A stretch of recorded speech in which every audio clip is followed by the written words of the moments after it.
If you are bored and you don't know where to go, come and watch the Crystal and Spooky Show. Ah. Hello, everybody. Welcome to episode 2 of the Crystal and Spooky Show, where it stars me and Crystal and Spooky, my little parakeet. And she's acting really weird today, so I don't know how well she's gonna remain, quiet and behave herself. She may fly off and she may just sit here. She may hop over here because there's a little perchy thing over here that she can sit on. So today's episode, I thought would be nice to do a nostalgia corner of things that I grew up with as a kid. Now I'm 30 years old, so I grew up from the late 80s to the early 90s and so on. And these are things that I got from, as presents and whatnot for Christmas or birthdays or whatever, and or just because. And I thought it would be nice to pull them out of my room and dust them off because they're full of dust, and show them off. And Spooky is either going to sit here on my shoulder all the time, or she's going to go fly off. So hopefully she'll stay on my shoulder and not get freaked out by these things because they're kind of weird looking. But either way, are you get ready to go? Ready to go? She looks kind of sleepy, so maybe she'll just sit here and behave. Okay, sit up there. Sit up there. There you go. Okay. Now, the first thing that I have is I remember having it in the later years, but I don't exactly remember having it like when I was younger. Um, it's all like pretty much busted up, but it's this thing. Now, um, most of you might seen like updated versions of these things with like Dora the Explorer or something like that. But this is like the original, ones that apparently these are copyright created in 1977 by Thome, which is a Japanese company. I don't know if this one itself was made in 1977. If so, it's not gonna be worth anything because it's like cracks and stuff all over it. But the whole point of this thing is to fill it up with water. This part right here is filled up with water. There's a hole in the top, and it had a plug with it, but it doesn't have one anymore. And you fill it up, and you push this button, and the button makes these little beads that are in here float. And the whole point is to put them in his mouth. And this is like a hippo or something, a little Japanese hippo. And you just push this button, and it pushes air into the reservoir and makes the little beads go all over the place. So that's the first thing I saw. This has been sitting on my bookcase for like ages, and I tried putting water in it like a long while ago, and since these had these little cracks and stuff in it, the water just eventually leaked out. But it still like works essentially, but the cracks make the water fall out, or leak out. So that's the first item. The second item is if you grew up loving dinosaurs, then you probably will know where this is from.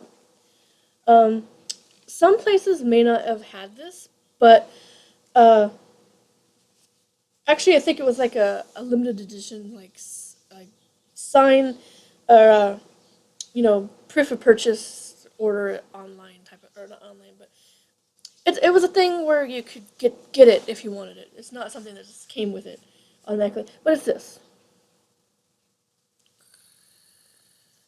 If you don't know who this is, then I feel sorry for you. But if you do, it says it right on her. Well, it says on her thing. You probably can't read it because it's backwards, but it says Bix, Bix, and this is a Protoceratops from the very like wonderfully illustrated book series for children is called Dinotopia. Um, this particular dinosaur, they all can talk, they all can communicate with the humans and everything. And if you don't know what it's about, it's basically kind of like people get stranded on this island called Dinotopia. And here, let me get this, which will help illuminate the situation. Okay, here we go. This here. And there goes Spooky. Yep, there she goes. Okay, again, it's probably backwards. This is done by James Gurney. If you want to look up these books, they're very nice.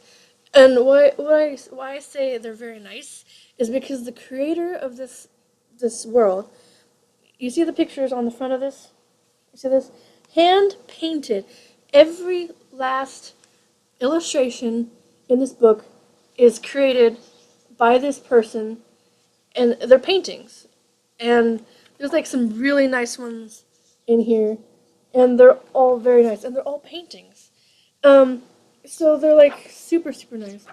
The story is really riveting. I like this. Since I love dinosaurs and I loved, the whole notion of like being, in a world of dinosaurs, I was like wishing that this place was real.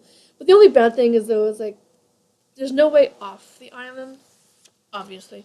Here's a picture of Bix. This is the little creature. This is this is the Protoceratops that the little stuffed animal is of. Um, the In order to get the whole story, you would have to read the book. But look at this. This is what I was trying to find. This right here. It's like a panoramic. I don't know if you can hear me. Panoramic like picture. It's a painting. This guy makes really nice artwork, and there's more than one book in the series. There's like 4 or 5. I actually don't have one of them because it's more like a backstory type thing. But there's like Dinotopia, Journey to the World Beneath. That's the second one, and then there's like a third one that's like the backstory, and then there's Journey to Shandar, which is the fourth one. But either way, this is a really good book. If you want to check it out, it's Dinotopia by James Gurney. Um, not not sponsored or anything by this guy.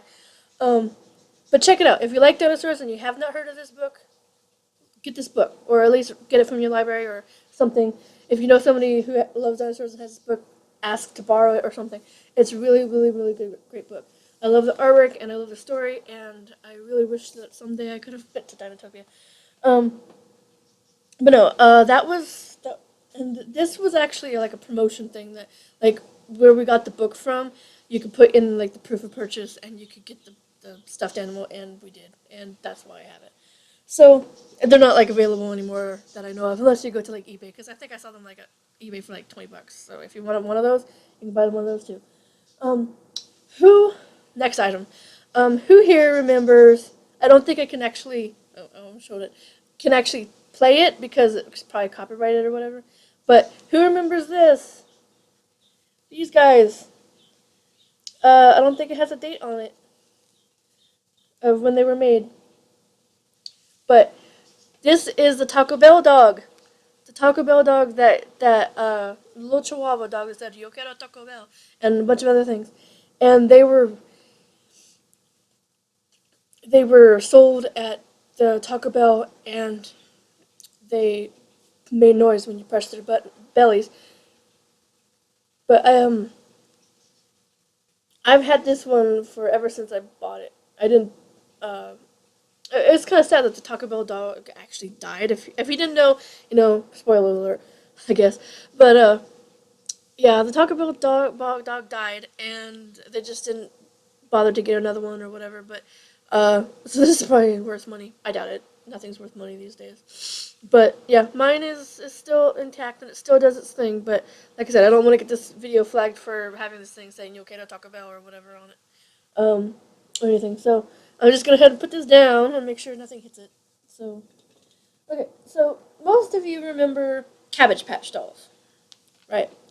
Little girls or boys that were supposedly little kids or whatever that you get out of the Cabbage Patch. And later on down the line, they made these dolls that were called crimping curls, and they had a specific kind of hair. There was like really stiff yarn that, and it came with styling tools that you could crimp or curl your, you know, daughter or son or whatever you want to call it, hair. So later on, they got these ones that were called crimp and curl ponies. Of course, I loved horses and everything like that, so I always really wanted one. And finally, I got one. I don't remember which birthday or Christmas or whatever, but I got this one. And it's like the trademark kind of look. The eyes are the way they were, and dimples on the. Almost every Cabbage Patch kid has dimples, so they put dimples in their legs. And it had a bridle, but of course I took it off because I was a kid and I like to take things off. Um, but these ones are big enough for the Cabbage Patch dolls to actually ride on, if they wanted to. And these ones, the yarn is like really stiff, so you could go like this, and it technically stays.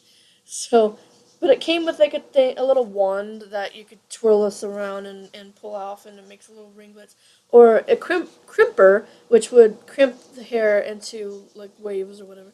And I had a doll that had this hair. I also had a puppy that looked kind of freaky.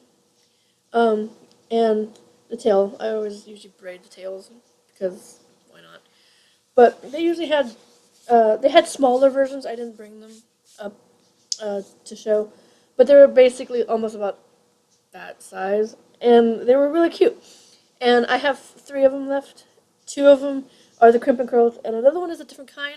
It had like like ribbon hair, or not ribbon hair, but like hair that uh, had sparklies in it, and it had flowers on its face, like painted on its face, and then it smelled like the flower.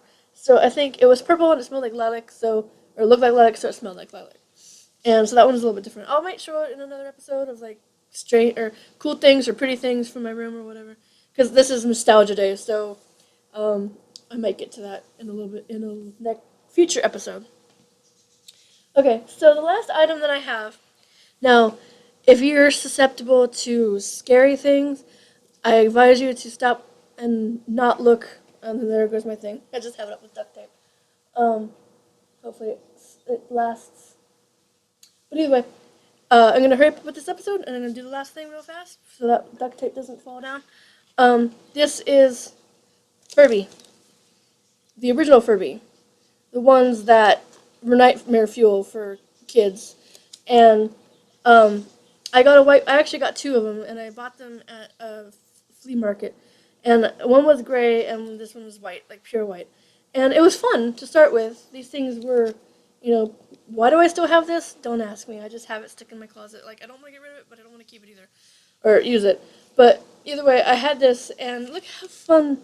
Look how, like, she's really happy about this Furby. They were fun to start with, but then they turned into little demons. They were like really, really scary. And I had a story which is similar to a lot of people's stories, where it was had batteries in it, and the batteries would probably run down. I don't know, but early in the morning, this thing goes off, and it was like making like this really weird like noise, and it scared the crap out of me.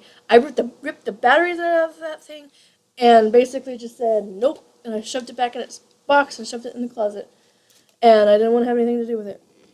And Spooky is over there on the floor in front of the fireplace, so uh, messed up my thing there.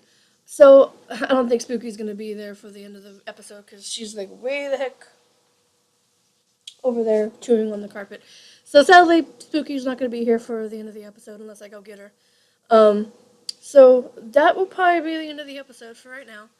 Uh, Spooky hopefully will be in the next one if I don't bring too many scary things because she doesn't like things that just like look weird and scare her and everything. So that's why she flew off. Unpredictable. She's been unpredictable all day. She's been flying around all over the place.